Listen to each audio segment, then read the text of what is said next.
میں شوہر ہوں، اس لیے تم میری بات مانو گی۔ میں نے روب جمانے کی پوری کوشش کی تھی۔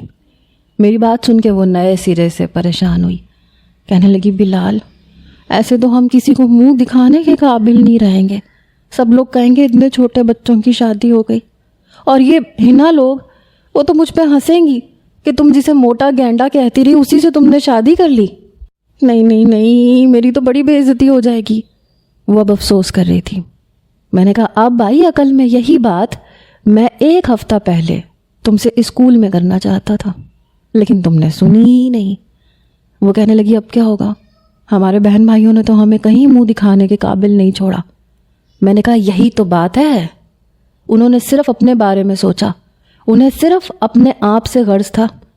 وہ کہنے لگی تمہیں پتہ ہے میں نے رستم بھائی کی اتنی منتیں کی کہ کہیں اور شادی کر لیں، لیکن انہوں نے میری ایک نہیں سنی۔ اب وہ رو رہی تھی۔ میں نے کہا سیم سچویشن تسلیم، میں نے بھی رابعہ اپیا کو بہت سمجھایا، مگر خیر میرے پاس ایک اور پلان بھی ہے۔ یہ سن کے تسلیم نے مجھے دیکھا، کہنے لگی وہ کیا؟ میں نے کہا میں اکیلا یہ ضلالت نہیں اٹھاؤں گا، تم بھی میرے ساتھ اسکول جاؤ گی اور اکٹھے ذلیل ہوں گے۔ میری بات سن کے اس کے ماتھے پہ بل پڑے۔ اب اٹھو میرے بیڈ سے، جا کے صوفے پہ سو۔ کیا مصیبت ہے، بھلا یہ بھی کوئی عمر ہے شادی کی؟ میری عمر کے بچے گلی میں کرکٹ کھیلتے نظر آتے ہیں، اور میں شوہر کے درجے پہ فائز ہوں۔ توبہ ہے بھائی۔ میری بات کو نظر انداز کر کے وہ اٹھ کے کھڑی ہو گئی۔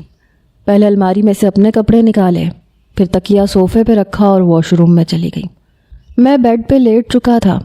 اماں کا پڑھایا گیا گیان میں بھول چکا تھا۔ شادی اگر وقت سے